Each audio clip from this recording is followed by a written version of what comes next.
Assalamualaikum warahmatullahi wabarakatuh. Perkenalkan, nama saya Sarmila dengan NIM 2024 17004 11004 dari Program Studi Komunikasi dan Penyiaran Islam. Baik, pada video UTS Komunikasi Masa ini, saya ingin menjelaskan tentang satu fenomena yang dimana fenomena ini sering sekali kita konsumsi dalam keseharian kita. Yaitu kenapa sih berita-berita yang ada di stasiun televisi itu senantiasa berbeda dengan apa yang ada di media sosial. Kadang satu peristiwanya yang sama, tetapi ketika kita melihatnya dari beberapa media seperti stasiun televisi dan juga media sosial, itu peristiwanya bisa berbeda. Dari sini kita bisa mengetahui bagaimana media itu bekerja, bagaimana media itu bisa memengaruhi pikiran kita, dan bagaimana media itu bisa membentuk persepsi kita.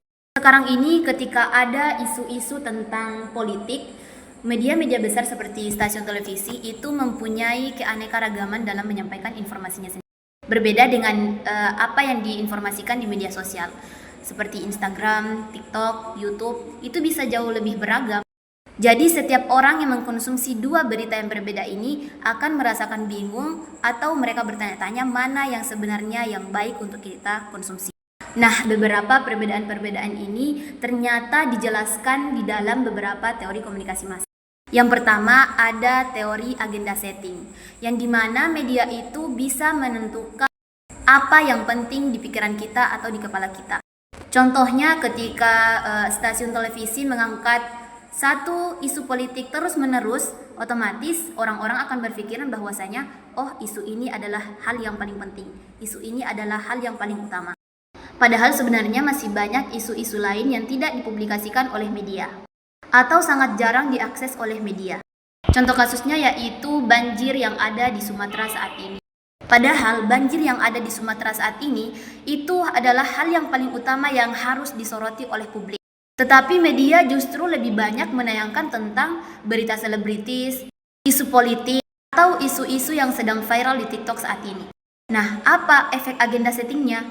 Karena media sibuk mengangkat isu yang lebih viral, akhirnya kasus tentang Sumatera ini tidak terlalu disoroti oleh masyarakat. Adapun bantuan dan respon pemerintah terhadap kejadian yang ada di Sumatera ini menjadi terlambat karena merasa bahwasanya berita ini adalah bukan hal yang penting. Bahkan banyak masyarakat di luar daerah yang tidak menyadari bahwasanya kondisi yang ada di Sumatera sekarang sangatlah darurat. Jadi media itu mengatur agenda dengan memilih isu mana yang paling dibesarkan. Sehingga isu lain yang lebih penting seperti yang ada di Sumatera saat ini itu tidak menjadi sorotan publik. Jadi bukan kita yang memilih isu apa yang harus kita pikirkan, tetapi media itulah yang menyodorkan kepada kita isu-isu yang sedang dibesarkan atau yang sedang viral. Itulah mengapa masyarakat itu bisa fokus pada satu peristiwa tertentu di media sosial, karena media sosial itu bisa mengatur atau menampilkan berita-berita itu setiap harinya. Selain memilih isu, media sosial juga mengatur bagaimana isu itu ditampilkan. Ini yang disebut dengan framing media sosial. Jadi contohnya seperti ini. Ada satu kebijakan pemerintah, kemudian media A mengatakan bahwa kebijakan ini positif dan baik untuk masyarakat. Sedangkan media B mengatakan bahwasanya media ini negatif dan tidak baik untuk masyarakat. Dua-duanya memberitakan hal yang sama, tetapi angle-nya berbeda. Contoh framing terhadap program MBG pada saat ini. Framing positif terhadap MBG, yaitu banyak masyarakat yang mendukung program MBG ini karena mereka mengatakan bahwasanya program ini adalah program yang mulia. Karena banyak masyarakat di Indonesia yang mungkin kurang ekonomi tetapi bisa mengkonsumsi hasil dari MBG tersebut. Nah, dari sisi negatif program MBG ini, banyak siswa-siswa keracunan dengan mengkonsumsi MBG tersebut. Hasilnya masyarakat mengatakan bahwasanya program MBG ini tidak baik untuk siswa. Karena banyaknya kasus keracunan massal, ratusan hingga ribuan siswa yang mengkonsumsi MBG ini sakit. Nah, pada saat bersamaan, media dan netizen langsung mengkritik bahwasanya program ini adalah program yang gagal. Nah, akibat dari framing negatif terhadap program MBG ini, banyak orang tua siswa yang menjadi skeptis terhadap program yang diselenggarakan oleh Presiden Prabowo Subianto. Jadi frame inilah yang membentuk persepsi kita tanpa kita sadari. Kadang kita merasa bahwa opini kita sudah benar, padahal kita sudah mengulang frame yang sudah disajikan oleh media. Menurut teori kultivasi, kalau kita sering terpapar dengan satu berita terus-menerus, lama-kelamaan kita bakal percaya bahwasanya dunia itu adalah apa yang digambarkan oleh media sosial. Contohnya ketika anak muda sering mengkonsumsi konten-konten horor yang ada di media sosial, seperti rumah angker, penampakan, atau hal-hal yang mistis lainnya, dan ditonton secara berulang-ulang kali, maka efek kultivasinya anak muda jadi takut melewati tempat-tempat yang apa digambarkan di media sosial tersebut, bahkan kalau tidak ada bukti nyata. Karena ketakutan itu dikultivasi oleh media. Padahal realitasnya bisa jadi lebih kompleks dan tidak seperti apa yang kita bayangkan. Tapi karena efek kultivasi ini, kita langsung percaya bahwasanya itu adalah hal yang nyata. Nah, berbeda dengan televisi yang mempunyai agenda tertentu. Media sosial justru diatur oleh algoritma. Jadi algoritma itu memberikan kita sesuatu sesuai dengan apa yang sering kita nonton atau sering kita sukai. Misalnya kita membuka aplikasi Instagram, kemudian pada saat yang bersamaan muncul video tentang BTS, lalu kita menontonnya sampai habis. Nah, pada saat yang bersamaan, Instagram akan menangkap sinyal bahwasanya orang ini menyukai hal tentang BTS. Jadi besoknya ketika kita mulai membuka aplikasi Instagram lagi, maka itu akan memunculkan video-video tentang BTS. Seperti berita tentang Suga, tentang penggemar ARMY seluruh dunia, atau bahkan update album atau konser tentang BTS. Jadi semakin kita scroll tentang hal BTS, maka akan semakin memunculkan peristiwa-peristiwa yang sama. Bahkan ketika kita tidak mencari peristiwa tersebut, tapi langsung memunculkan apa yang kita konsumsi di hari yang kemarin.